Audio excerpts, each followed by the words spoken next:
Please don't forget to subscribe Mufti Muhammad Online for more Islamic videos. बिस्मिल्लाहिर्रहमानिर्रहीम। नौरीन ताहिर साहिवाल से ये बहन सवाल करती हैं कि शब बारात को रूहें घर आती हैं। मैंने ये सुना है कि शब बारात को फौत शुदा लोगों की रूहें घर आती हैं और इसाले सवाब का कहती हैं, और फिर इस रात रूहें बहुत ज़्यादा खुश भी होती हैं। क्या ये बात सही है? रहनुमाई फरमा दें। देखें, इस हवाले से कुतुब अहादीस में रिवायत मौजूद हैं कि अरवाह जो हैं वो अपने घरों की तरफ लौटती हैं, घर वालों से इसाले सवाब का या फिर दुआओं का मुतालबा करती हैं कि हमें इसाले सवाब करो, अपनी दुआओं में याद रखा करो। तो फिर इसाले सवाब करना भी चाहिए। काफ़ी सारे लोग इस बारे में अपनी मुख्तलिफ आरा रखते हैं कि इसाले सवाब नहीं करना चाहिए, लेकिन उनकी अपनी सोच है।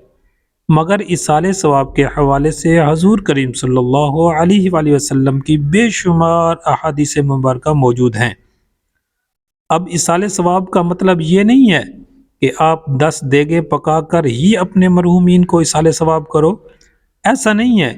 बल्कि आप सूरत फातिहा पढ़ लें, सूरत इखलास पढ़ लें, या जो कुछ आपने पढ़ा है, तस्बीहात हैं, कलमा तय्यबा का विर्द है, दरूद शरीफ पढ़ा है, उसका सवाब आप इसाल कर दें।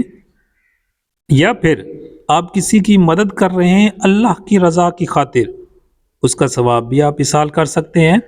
यानी कि किसी गरीब को खाना खिला दिया, किसी को कपड़े दे दिए, किसी का इलाज करवा दिया, या किसी की कोई और परेशानी दूर करवा दी।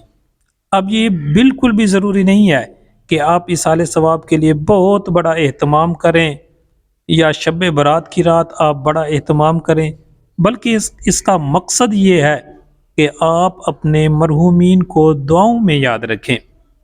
इसी तरह इस रात कब्रिस्तान जाना भी सुन्नत रसूल सल्लल्लाहु अलैहि वसल्लम से साबित है। अबू दाऊद शरीफ में एक हदीस मुबारका मौजूद है।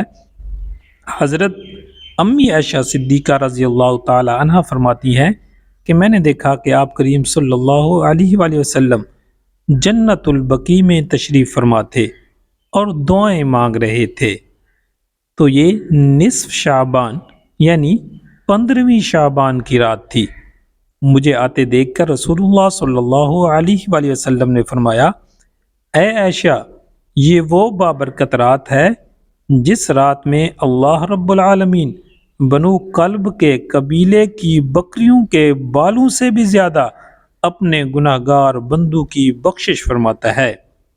सामीन, इसलिए इस रात में भी और इसके अलावा भी हर वक्त अपने मरहूमीन को अपनी दुआओं में याद रखना चाहिए। उनके दराजात की बुलंदी के लिए दुआएं करनी चाहिए और इसाले सवाब भी करते रहना चाहिए।